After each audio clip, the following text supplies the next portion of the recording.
सर्वेभ्यो नमः। देववाणी संस्कृतं यूट्यूब चलदृश्यं प्रति भवतीनां च हार्दं स्वागतम्। देववाणी संस्कृतम यूट्यूब चैनल में आप सभी का हार्दिक अभिनंदन है। मित्रों, UGC net JRF code 25 unit 6 व्याकरण महाभाष्यम पस्पशाहनिकम की कक्षा 1 को आज पढ़ेंगे। हम निरंतर आपको शास्त्रीय पद्धति के साथ साथ आपकी जो कॉम्पिटिटिव एग्जाम की परीक्षाएं हैं उनमें निर्धारित पाठ्यक्रम सामग्री को भी पढ़ा रहे हैं। तो अब यूजीसी नेट JRF 25 कोड की जो 10 इकाइयां हैं उसमें आज हम छठी इकाई के विषय को पढ़ेंगे। और जो 6th जो इकाई है हमारी यूनिट है, छठी इकाई है,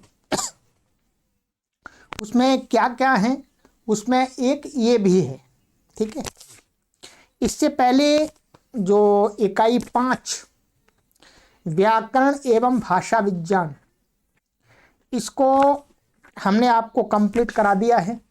आप YouTube चैनल पर प्लेलिस्टों में देखें, वहाँ पर आपको मिल जाएगा। अधिक जानकारी के लिए आप इन WhatsApp नंबरों पर संपर्क कर सकते हैं। और ध्यान देंगे मित्रों, ये निःशुल्क अभियान है, हम आपसे फीस नहीं ले रहे। अच्छी गुणवत्ता के साथ में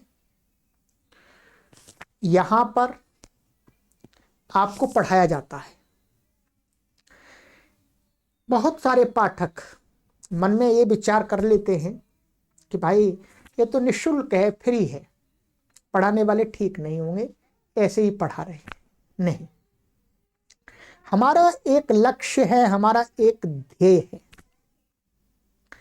वह है संस्कृत भाषा का प्रचार प्रसार, संस्कृत के पाठकों का संस्कृत को समझने में सहायता करना। इसलिए हम किसी से कोई शुल्क नहीं लेते हैं, कोई फीस नहीं लेते हैं, कोई सब्सक्रिप्शन आपको नहीं लेना है, पढ़ना है आपको।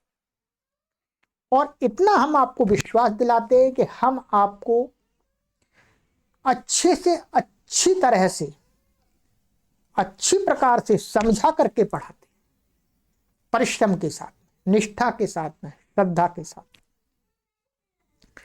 तो ये संपूर्ण हम जो 25 कोड का जो संस्कृत का जो द्वितीय प्रश्न पत्र का जो सेकंड पेपर का जो सिलेबस है 10 इकाइयों का, उसको पूरा हम कंप्लीट कर रहे हैं एक बार। आप इन सभी वीडियोज को देववाणी संस्कृतम ऐप के अंदर भी पढ़ सकते हैं।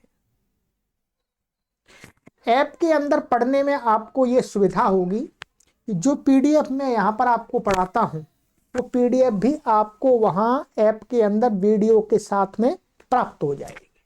ठीक है, YouTube पर केवल आपको वीडियो ही प्राप्त होगी। ठीक है, तो ये यूनिट 6 में ये बहुत सा व्याकरण का विशिष्ट अध्ययन के लिए यूनिट 6 बनाई गई है। तो इसमें ये परिभाषाएं दी हैं। ठीक है, ये हमने आपको पढ़ा दी हैं पूरी। ठीक है, संधि, ये संधि आपको लघु सिद्धांत कौमुदी के अनुसार हमने पूरा आपको तैयार कर दिया है, आप पढ़ लीजिएगा। सुबंत, ये भी आपको हमने कर दिया है। ठीक है, हलंत के भी आपको हमने करा दिए हैं। अव्ययी भाव, तत्पुरुष, बहुब्रीहि, द्वंद्व, लघु सिद्धांत कौमुदी के अनुसार जो लगा हुआ वो भी आपके लिए हमने कंप्लीट कर दिया है। कुछ नहीं बचा, ये भी आपका, इसका ये भी कोर्स तैयार है।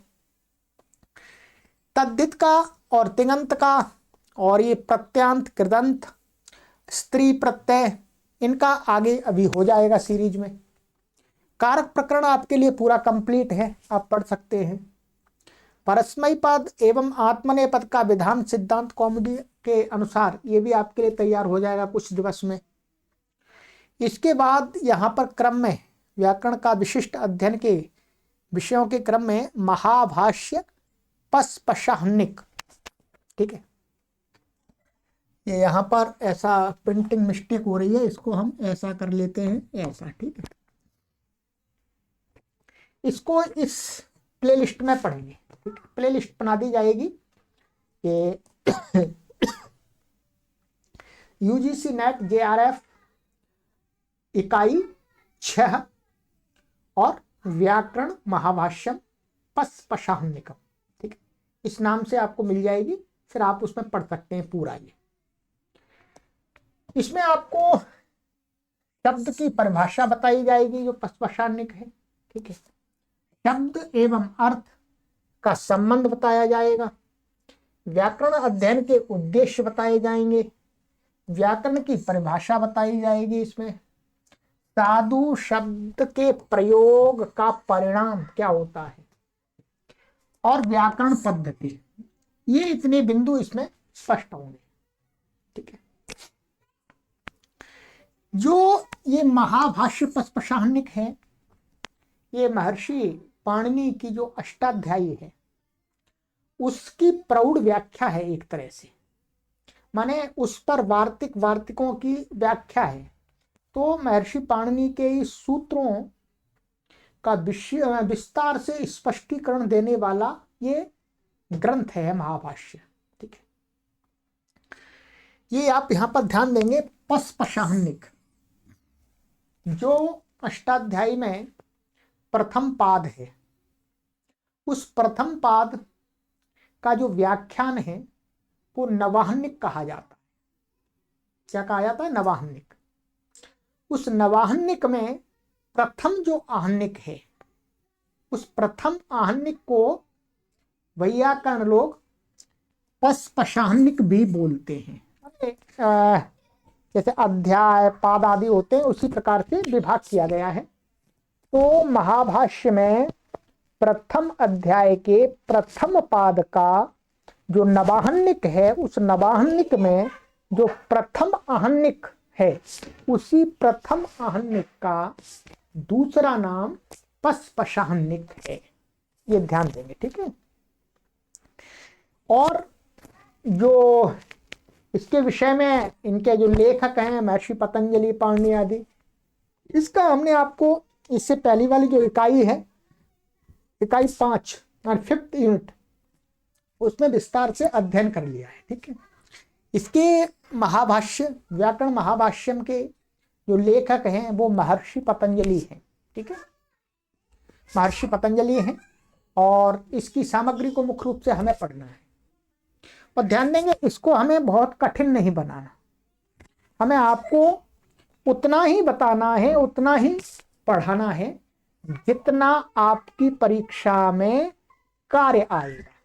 बहुत गहराई में हम नहीं जाएंगे, गहराई में चले जाएंगे तो फिर आपको समझ में नहीं आएगा, ठीक है।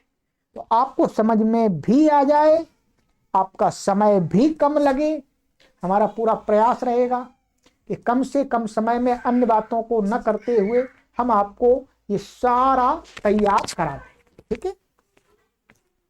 तो इसकी प्लेलिस्ट में आप देखते रहिए, और ये हम YouTube पर इसलिए पढ़ाते हैं कि आप इन कक्षाओं को अपने समय के अनुसार कभी भी पढ़ सकते हैं, ठीक है।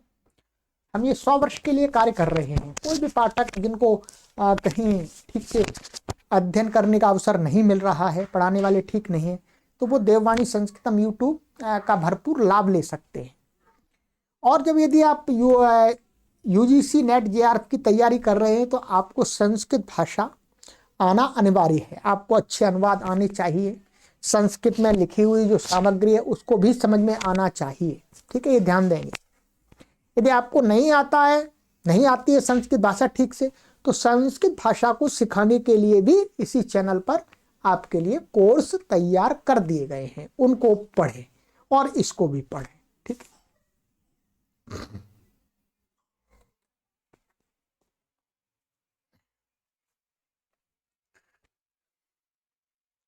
तो ये आरंभ होता है मित्रों, ठीक है।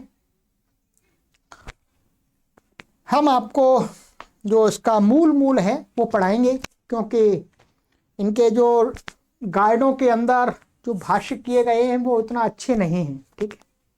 तो आपको पूरा लाभ इसी मूल को पढ़ने से मिलेगा, ठीक है, क्योंकि रटने वाली चीज नहीं है, ये समझने वाली चीज है। चलिएगा, तो व्याकरण महाभाष्यम पस्पशाह्निकम मैंने आपको समझा दिया। पस्पशाह्निक क्या है? ये नवाह्निक का प्रथम आहनिक ही है, उसको ही पस्पशाह्निक कहते हैं। पस्पशाह्निक इसको इसलिए भी कहते हैं क्योंकि ये उपोद्घात रूप में इसका प्रयोग हुआ है। जो पस्पशाह्निक जो प्रथम आहनिक है, इसमें संपूर्ण शास्त्र के विषय को स्पर्श किया गया है, थोड़ा थोड़ा सब कुछ बता दिया गया है। इसलिए इसको पस्पशा, पस्पशा का अर्थ होता है शास्त्र का स्पर्श करना, मान शास्त्र की विषय वस्तु का स्पर्श करना। और आहनिक माने वो उतना एक भाग उसका विषय वस्तु का नाम रखा गया है। बहुत सारे लोग ऐसा मानते हैं कि एक दिन का प्रवचन है, पर ऐसा नहीं है कि एक दिन का प्रवचन है इसलिए उसको आहनिक बोलते, नहीं, ये विषय वस्तु का विभाग का एक प्रकार है। तो पस्पशाह्निक, ठीक है। अब यहां पर ये इसका थोड़ा सा इन्होंने व्याख्या की है, व्याकरण महाभाष्यम ये क्या है। तो यहां पर इन्होंने ये दिखाया है, ये वस्तुतः ये महर्षि पतंजलि जी का वचन नहीं है, ठीक है। ये जो इसके इस गाइड के जो बनाने वाले हैं उन्होंने समझाने की दृष्टि से लिखा हुआ है। तो कहते हैं व्याकरण को कहते हैं व्याक्रियन्ते व्युत्पाद्यन्ते शब्दाः अनेनेति शब्द ज्ञान जनकम व्याकरणम। कहते हैं व्याकरण किसको बोलते हैं? तो व्याकरण की परिभाषा हमें ये समझनी चाहिए कि व्याक्रियन्ते व्युत्पाद्यन्ते, व्याक्रियन्ते का अर्थ होता है वास्तव में ये प्रकृति है, ये प्रत्यय है, ठीक है।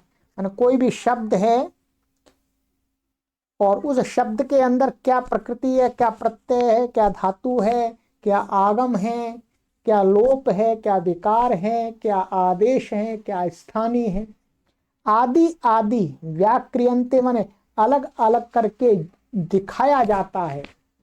व्युत्पाद्यन्ते, व्युत्पाद्यन्ते शब्दाः माने शब्दों को व्युत्पन्न किया जाता है, उत्पन्न नहीं किया जाता, ध्यान देंगे।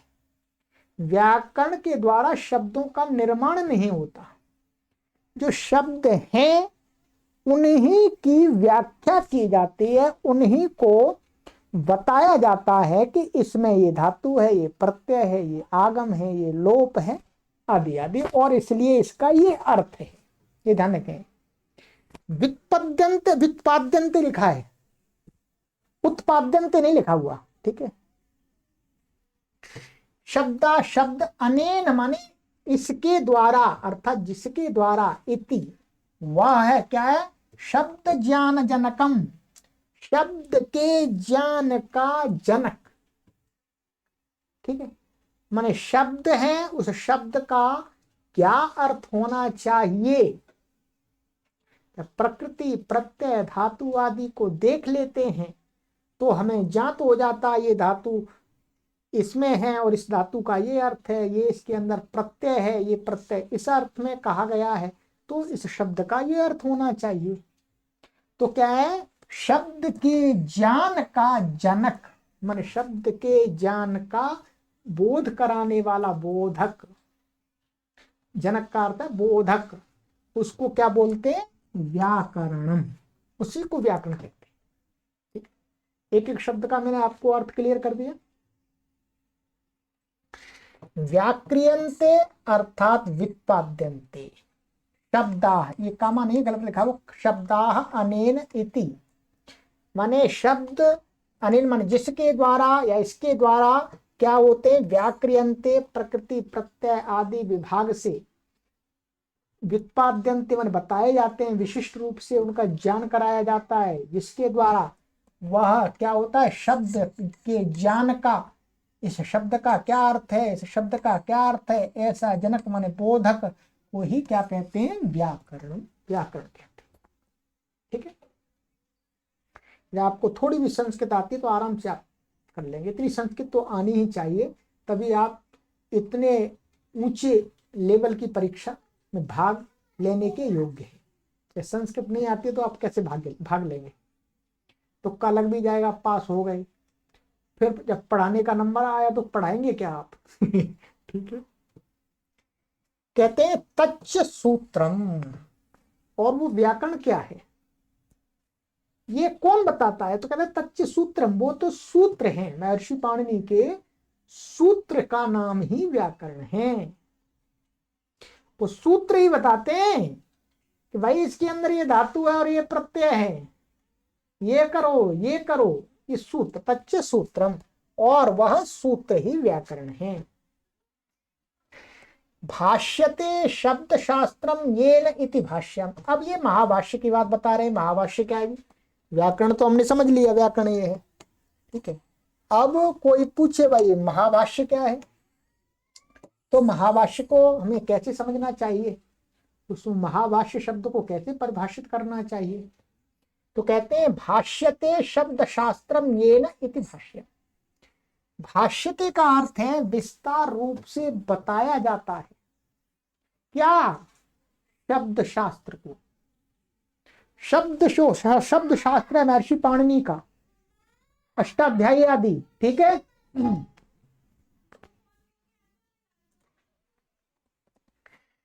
तो वो कहते हैं शब्द शास्त्र माने शब्द, जो शब्दों को ज्ञान कराने वाला जो शास्त्र है उसका जो विस्तार से समझाता है उस शास्त्र को, जिसके द्वारा, उसी को बोलते हैं भाष्यम। और कहते हैं महच्च तद भाष्यम इति महाभाष्यम, और वो भाष्य कैसा है, जो विस्तार से समझाने वाली जो कमेंट्री है सूत्रों की, व्याख्यान है, वो कहता है महत है, महान है, और बहुत विस्तार से समझाया, बहुत ही गहराई से समझाया गया है। इसलिए इस व्याख्यान को, महर्षि पतंजलि के इस व्याख्यान को, जिसमें महर्षि पाणिनि के शब्द शास्त्र को विस्तार रूप से तर्क वितर्क करके समझाया गया है, इसलिए इसका नाम क्या है, महाभाष्यम। और व्याकरणस्य महाभाष्यम इति व्याकरण महाभाष्यम, यहां पर समास कर दिया, वो महाभाष्य, महान भाष्य मन महान व्याख्यान किसका है, तो कहते हैं व्याकरण शास्त्र का, वही व्याकरण का, ठीक है।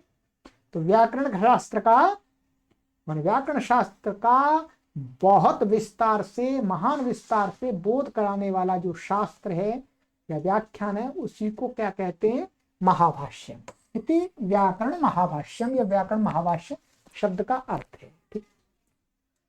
ये आपके ज्ञान के लिए बहुत आवश्यक है, कभी कभी पूछा जा सकता है, कोई भी पूछ सकता है, आप पढ़ाएं तो आपके विद्यार्थी भी पूछ सकते हैं आपको, भाई गुरुजी व्याकरण महाभाष्यम पढ़ाने जा रहे हैं, तो व्याकरण का अर्थ क्या है, महाभाष्य का अर्थ क्या है गुरुजी, और व्याकरण महाभाष्य का क्या अर्थ है, पशपशानिक का क्या अर्थ है, वो मैंने आपको बता दिया है, ठीक है।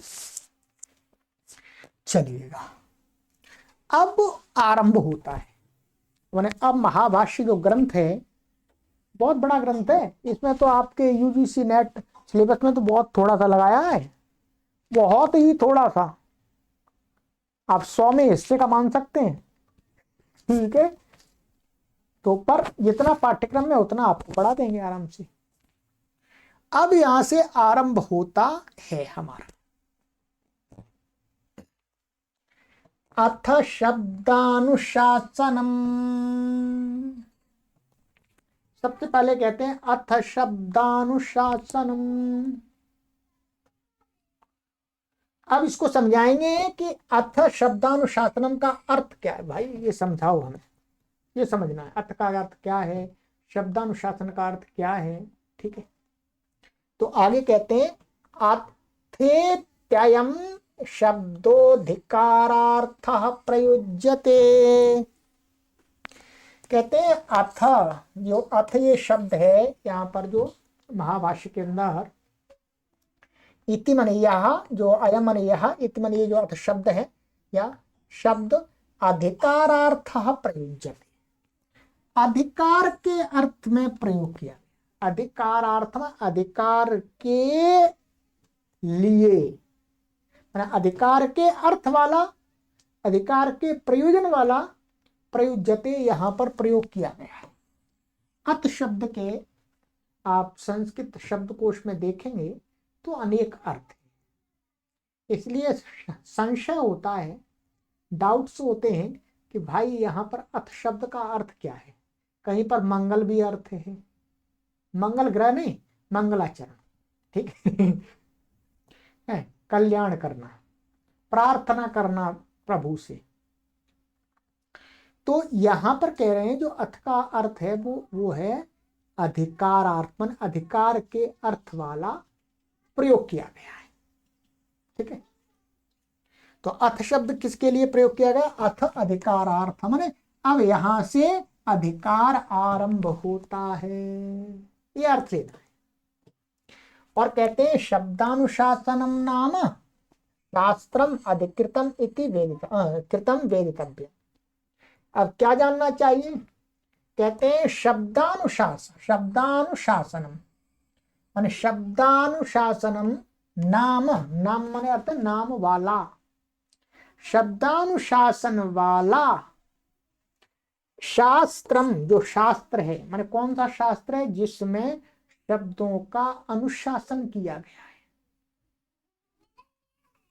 अनुशासन का अर्थ होता है उसको विस्तार से समझाया गया है, शब्द के स्वरूप को, सटीक स्वरूप को, शब्दों को अनुशासित, शब्द का स्वरूप ना बिगड़े, शब्द अनुशासित रहे, ठीक है। तो उसको समझाने वाला जो शास्त्र है, शास्त्र वो जो ये व्याकरण शास्त्र है, तो कहते हैं कि शब्दानुशासनम, शब्दानुशासनम शब्दों का, शब्दानुशासन जो नाम का अर्थ है नाम वाला शास्त्र है, जो व्याकरण अधिकृतम वेदितव्य, माने उसको जानना चाहिए कि अब यहां से आगे उसका अधिकार चलेगा, उसका अधिकार चलेगा। अर्थात अब यहां से आगे कोई भी बात कहेंगे, कोई भी बात कहेंगे वो शब्दानुशासन से संबंधित ही कहेंगे, फिजिक्स की बात नहीं कहेंगे, मैथ की बात नहीं कहेंगे, है नीति शास्त्र की बात नहीं कहेंगे, अर्थशास्त्र की बात नहीं कहेंगे। किसकी बात कहेंगे?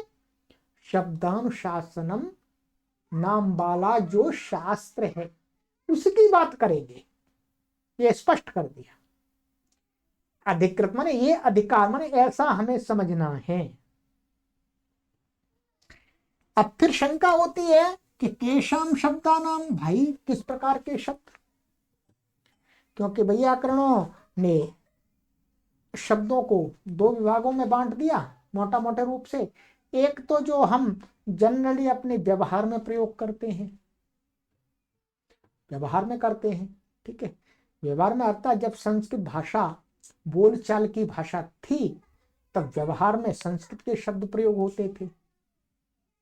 ध्यान देंगे, ये सिद्ध ये करता है यहां पर कि संस्कृत भाषा किसी समय में लोक की भाषा थी, अभी आएगी बात आपको, ठीक है।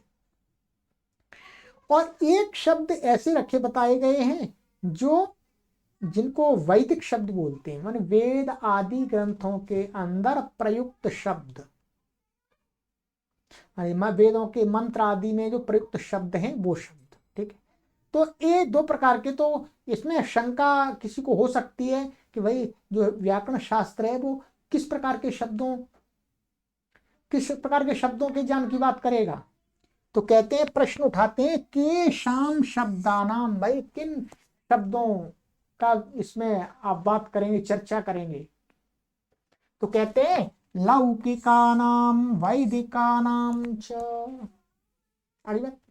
लौकिकानाम, लौकिक का अर्थ होता है लोक व्यवहार में प्रयुक्त जो शब्द संस्कृत के लेने, यहां पर हिंदी आदि के नहीं लेने अभी, ठीक है।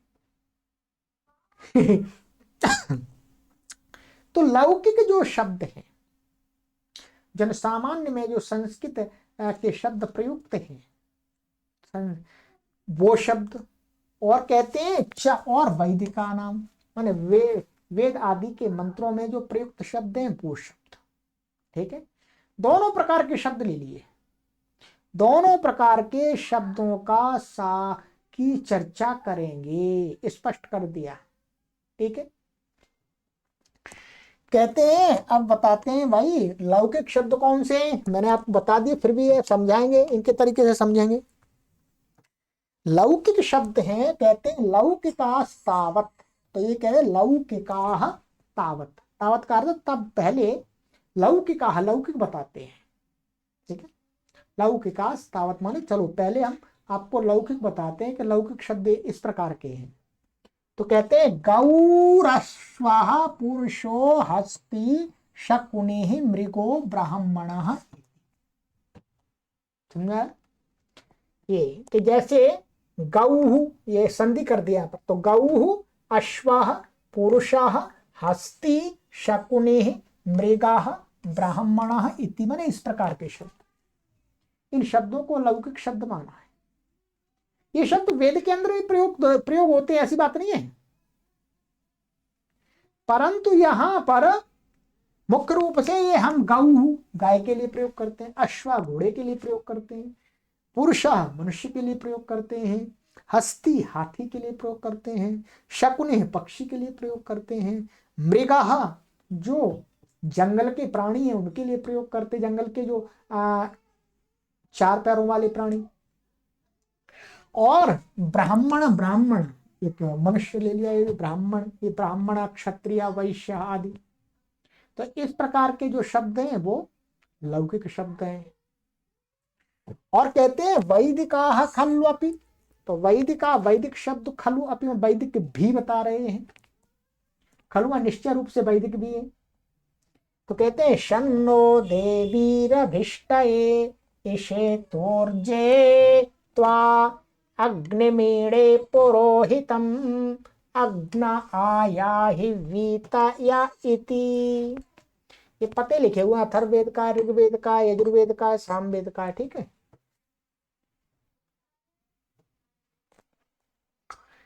तो यहां पर शन्नो देवी रविष्टये, इस क्रम में पढ़े हुए शब्द कहां पर हैं? वेद मंत्रों में। तो ये वैदिक शब्द है। बस इतना समझ लेना है कि वैदिक शब्द इस प्रकार से यहाँ पर उनको चर्चा की जाएगी, और लौकिक शब्द इस प्रकार से, तो दोनों प्रकार कह दिया। ठीक है, तो हो गया इति, ये बता दिया, एक छोटा सा एग्जाम्पल दिया है, बाकी तो लंबी चर्चा करेंगे तो कर रहे हो, फिर पूरा महाभाष्य पढ़िएगा।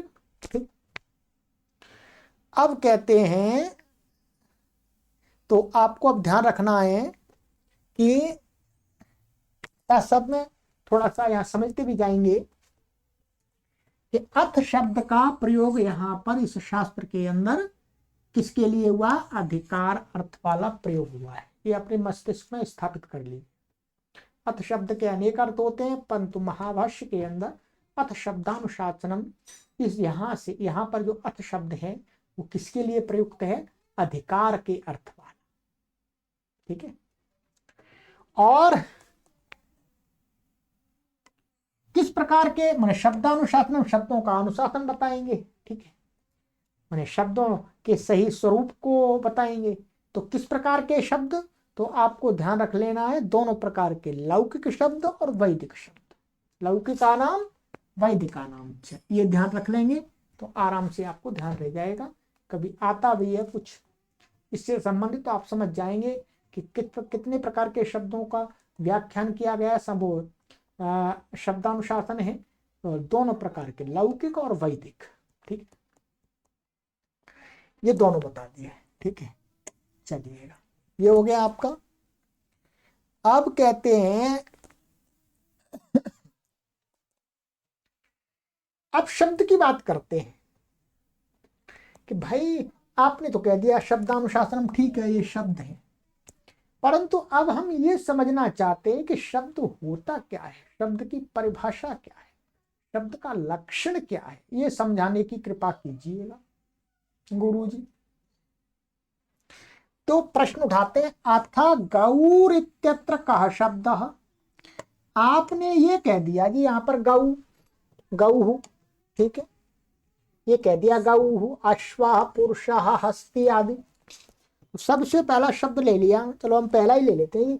गौ आपने तो बोल दिया, परंतु अथा माने अब आप ये बताइएगा गौ इत्यत्र कः शब्द।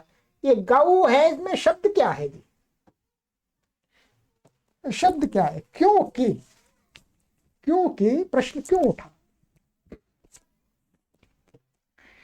जब हम पेन बोलते हैं तो पेन कहते ही हमारे दिमाग में क्या चला जाता है? ये चला जाता है। पुस्तक बोलते हैं तो पुस्तक बोलते ही हमारे मस्तिष्क में कोई इस प्रकार के पृष्ठों वाला एक कोई पोथा चला जाता है दिमाग में। ठीक है, पोथा चला जाता है। ठीक है, वस्त्र बोलते ही हमारे इस प्रकार के चले जाते हैं, ये है वस्त्र। तो यहां पर ऊपर ये कहा था गौ, तो सामने वाला ये सोच लेगा गौ, तो गौ जो चार प्राणी है, चार पैरों वाला और एक प्राणी होता है जो दूध आदि देता है, बच्चे भी देता है, ठीक है, अथवा गौ बैल को भी बोलते हैं वैसे। तो क्या वो शब्द है क्या भाई? जब हम कोई शब्द बोलते हैं, पानी बोलते हैं, आप समझिएगा, पानी लाओ, तो मनुष्य क्या लाता है भाई? पीने का एक पदार्थ लाता है। और आपने कहा कि गौ, अश्वः, पुरुषो, हस्ती आदि शब्द हैं, परंतु जब हम इनका प्रयोग करते हैं तो गाय चार पैरों वाली दिखाई देती है। तो प्रश्न हो रहा है, शंका उठा रहे हैं कि अथ गौर इत्यत्र कः शब्दः। भाई ये बताओ सबसे पहले गुरुजी, गौ आपने ये कहा है कि ये शब्द है, लौकिक शब्द है, तो इत्यत्र इसमें शब्द क्या है? कहाँ शब्द हो? तो वो कह रहे हैं अब अपनी तरफ से, किम यत्तत् सासना लांगूल काकुद खुर विषाण्यर्थ रूपम सशब्दः। क्या जो वह गौ बोलते हैं तो सासना, ठीक है, सासना लटकती है, लटकना, लांगूल पूंछ हो गई उसकी, ककुद उसका ये हो गया ऊपर का जो यहां पर उठता है, खुर खुर होते हैं, विषाण विषाणी माने ये सींग, सींग रूप का, और ये जो आदि चमड़ी आदि रूप जो एक पदार्थ है, वो शब्द है क्या भाई? गऊ, गऊ कोई पूछे भाई गऊ शब्द क्या है, तो उसको बताएंगे ये है गऊ शब्द क्या। तो कहते हैं न नेत्याह, नहीं भाई ये शब्द नहीं है, ये शब्द नहीं है। न इति आह, ये शब्द नहीं है भाई। द्रव्यम नाम तत्, वो तो द्रव्य है, वो तो जो शब्द के द्वारा निर्धारित एक द्रव्य है, वो शब्द नहीं है, मना कर दिया। फिर कहते हैं भाई अच्छा ये द्रव्य कह दिया आपने, चलो यत्तर्हि तदिंगितम चेष्टितम निमिषितम इति सशब्दः। यत्तर्हि, अच्छा जी तब फिर क्या? तद इंगितम, तब वह जो है उसकी माने उस जो प्राणी है, द्रव्य है, सासना लांगूल ककुद खुर विषाणी वाला, विषाणी वाला, उसकी जो इंगित माने उसकी इंगित, इंगित का अर्थ है गति कह सकते हैं, चेष्टितम माने उसकी जो चेष्टाएं, ठीक है,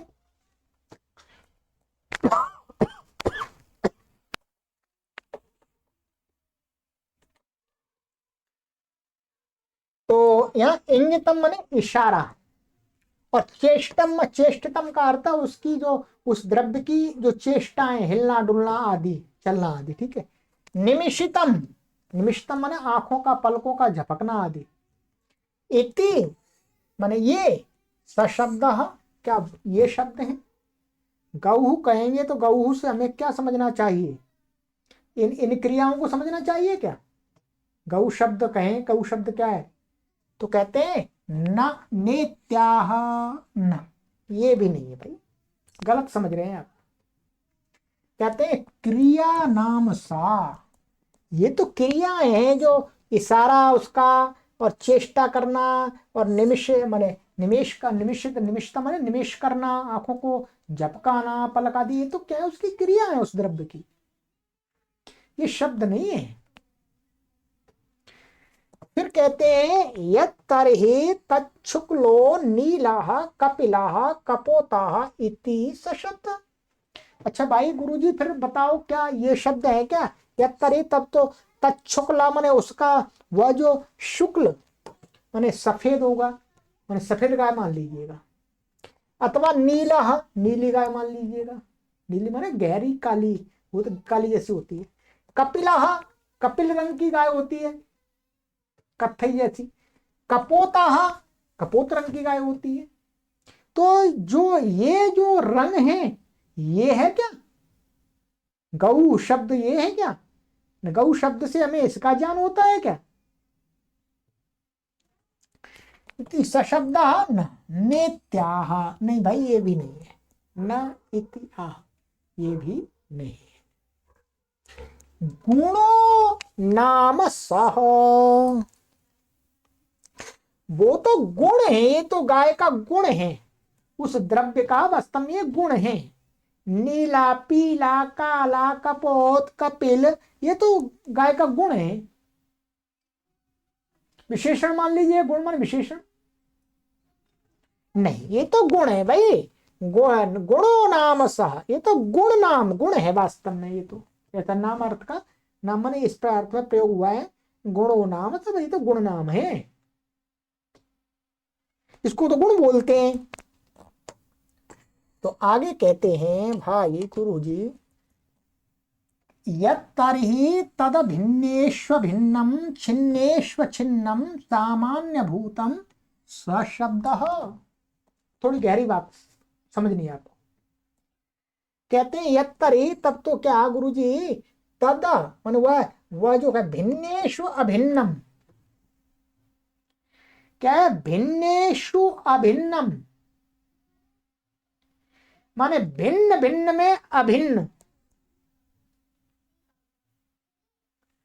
और छिन्नेषु अछिन्नम, और छिन्नेषु माने टुकड़े कर देने पर भी, अछिन्नम माने कटता नहीं है, माने छिन्नेषु अछिन्नम, मानो वो द्रव्य को हम काट दें, टुकड़े कर दें, तो भी उसके अंदर जो अछिन्न रहता है, कटता नहीं है।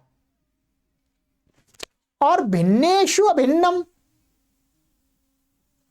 माने भिन्न, माने भिन्न भिन्न में जो अभिन्न है, ऐसा कह सकते हैं यहां पर, ठीक है।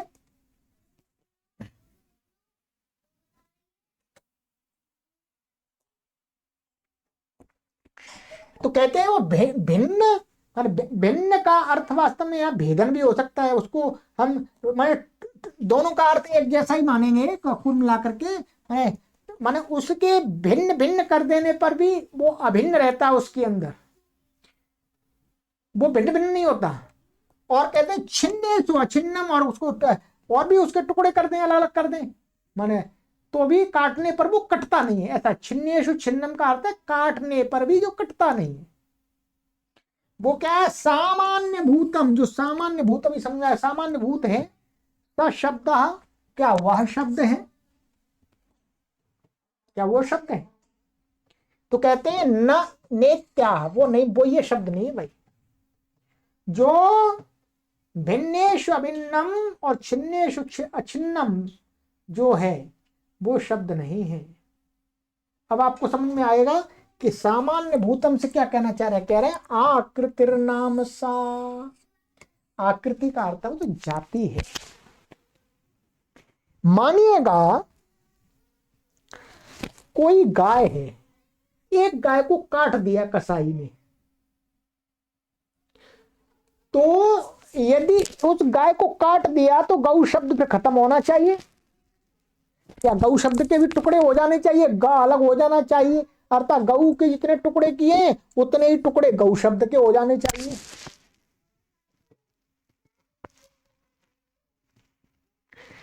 तो कह रहे हैं कि नहीं भाई, उस द्रव्य को आप काट देंगे, उसको भिन्न भिन्न कर देंगे, तो भी जो जाति माने गौ जाति है, गौ शब्द अर्थात हम देखते ही फिर दूसरे उसी प्रकार के दूसरे प्राणी में हम झट से पहचान जाएंगे, अरे ये भी गाय है। तो हम जो उसके अंदर गाय की जो पहचान है इसको गोत्व बोलते हैं। एक नजर में देखते ही हम पहचान जाते हैं गाय है, बैल नहीं, वो भेड़ नहीं है, बकरी नहीं है, भैंस नहीं है, कुत्ता नहीं है। वो कहते हैं वो जो सामान्य भूत वह शब्द नहीं है, वो कहते हैं वो तो आकृति नाम था, उसको तो जाति बोलते हैं शास्त्रों में। जाति कभी काटने से कटती नहीं है, द्रव्य के कटने से कटती नहीं है, क्योंकि जाति तो अनेक में रहती है। एक जाति अनेक पदार्थों में रहने वाली होती है, इसलिए एक पदार्थ के काटने से नष्ट होने से वो नष्ट नहीं होती है। ठीक, तो कहा आकृतिर नाम सा, वो तो आकृति है माने जाति है, वो शब्द नहीं है। फिर कह रहे कस्तर ही शब्द, शब्द है क्या गुरु जी, हमारे तो यही समझ में नहीं आ रहा। तो अब गुरु जी उत्तर दे रहे हैं, ये नोच्चारितेन सास्नालांगूलककुदखुर विषाणिनाम संप्रत्ययो भवति सा शब्द।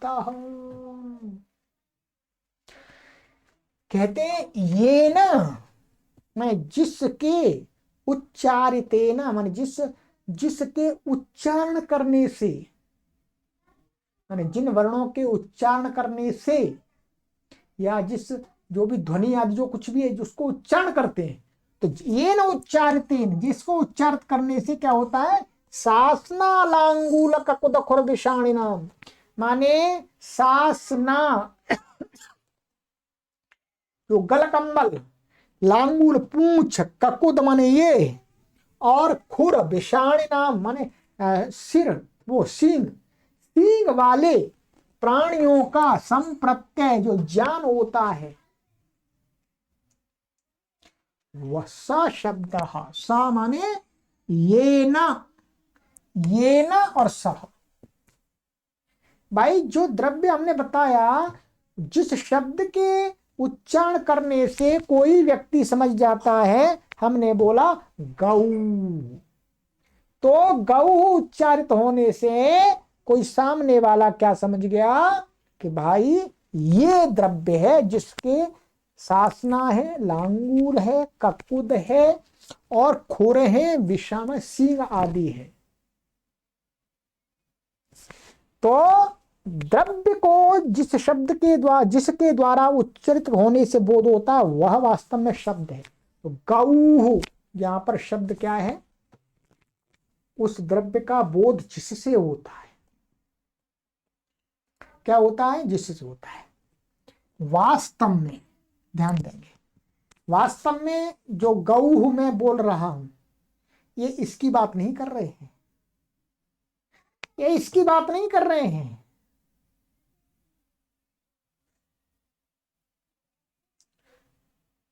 ये तो ध्वनि है, ध्वनि को भी आगे चल के शब्द स्वीकार करेंगे, अभ्युपगम पक्ष, अभ्युप माने मान लेते हैं, पर सिद्धांत रूप से क्या है, इसको बोलते हैं स्फोट। जब वो ध्वनि हमारे मस्तिष्क में, वो हमारे जो माने जैसे ही मस्तिष्क कह सकते हैं, उसको बता नहीं सकते अभी, जैसे ही वो अंदर ध्वनि कहीं पर संपर्क करती है, वहीं से ज्ञान हो जाता है, अरे ये है,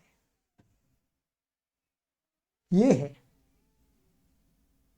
ठीक है, क्यों, क्योंकि मानिएगा मैं सो रहा हूं और किसी ने शब्द का उच्चारण कर दिया, गऊ गऊ गऊ, तो मुझे क्या ज्ञान होगा, कुछ भी ज्ञान नहीं होगा।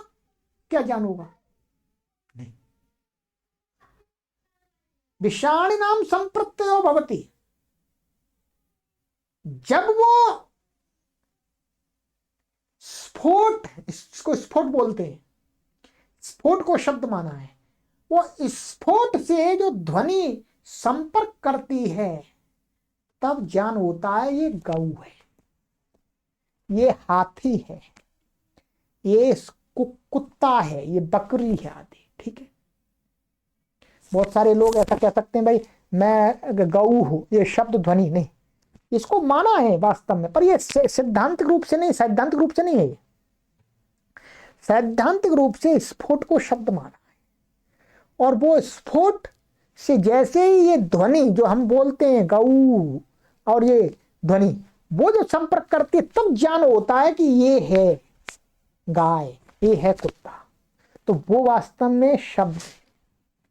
ठीक है, तो ये न उच्चारित ना, उच्चारित का अर्थ यहां पर ये नहीं लेना आपको कि मुख से बोल देने का, नहीं।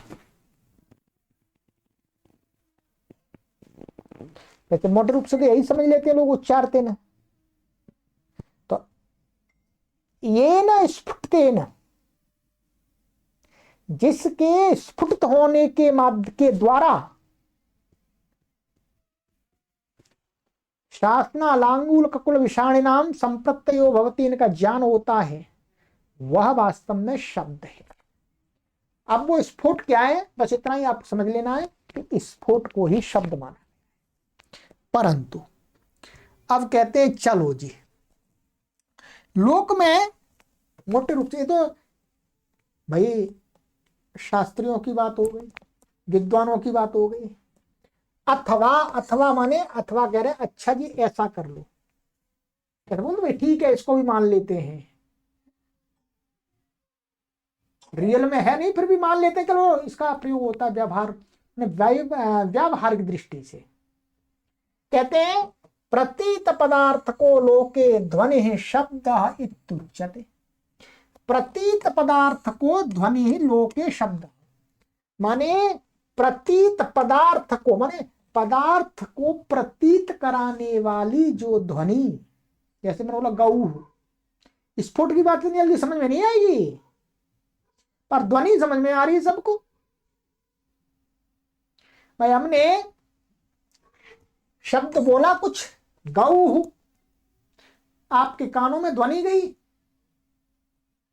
तो उसने ही क्या करा दिया, प्रतीत पदार्थ का, मान पदार्थ को प्रतीत कराने वाली जो ध्वनि है लोक में, उसको ही शब्द इत्युच्यते शब्द कहा जाता। लोक में तो उसी को कहा जाता है, पर वैयाकरणों के बीच में नहीं कहा जाता, ये तो लोक की बात कर रहे हैं, व्यावहारिक पक्ष है ये।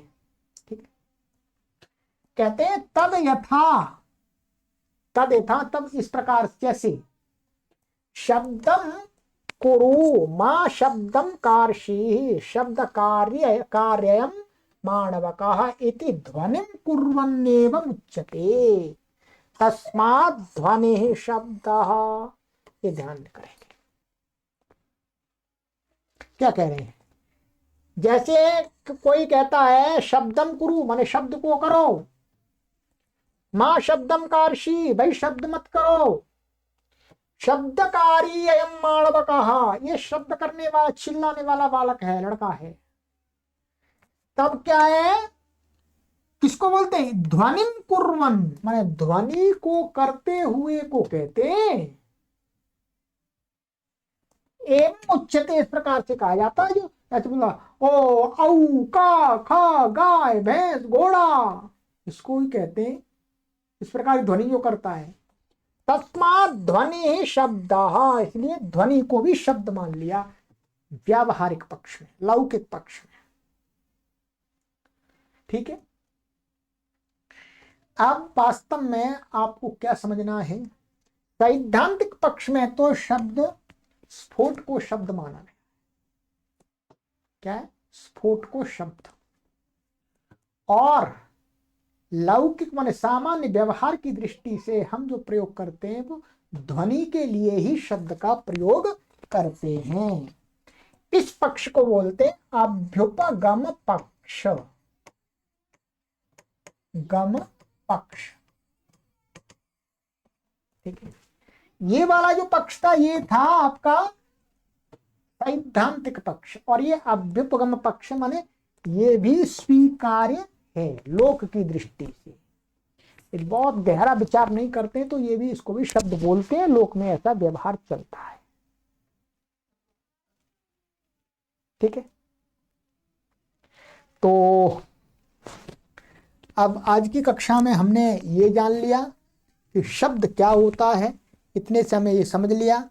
या दोनों पक्षों को, ये जो मैंने बताया कि ये ध्वनि है, ध्वनि को भी महाभाष्यकार ने शब्द को एक थोड़े से स्वरूप में स्वीकार कर लिया है लोक की दृष्टि से, परंतु जो ऊपर वाला है ये न उच्चारितेन शासनादि, ठीक है, ये क्या है, शब्द है, वो स्फोट को मानते हैं। ठीक है, चलिएगा, तो आज की कक्षा में इतना ही रखेंगे। अब आपको पढ़ाते ही जाएंगे। अब काफी हमें ऐसा विचार है कि कम से कम हम 15 या 20 कक्षाओं में आपका ये पूरा कंप्लीट करा देंगे। ठीक है, चलिए, आपके पास जो भी गाइड है उसी के माध्यम से पढ़िएगा। ठीक है, आपको कोई नई गाइड लेने की आवश्यकता नहीं है। ठीक है, और ये जो एक ये गाइड है, ये बहुत अच्छी गाइड है, परंतु ये मूल है। इसके अंदर जो आपके यूजीसी नेट जो नया पाठ्यक्रम आया है उसमें जो मूल है वो सारा इसके अंदर है, ये गाइड, और शुद्ध है इसमें, माने ये मानिएगा 99.9% ये शुद्ध है एकदम, इसमें अशुद्धियां नहीं है। ठीक, तो परंतु मैं तो मूल से पढ़ाऊंगा आपको। ठीक, बस समझा करके आपको समझ में आ जाएगा। मेहनत करनी पड़ेगी, परिश्रम करना पड़ता है तैयारी के लिए, क्योंकि ये बहुत ऊंचे लेवल की परीक्षा है। चलिए, आगे की कक्षा में मिलते हैं। सर्वेभ्यो नमः।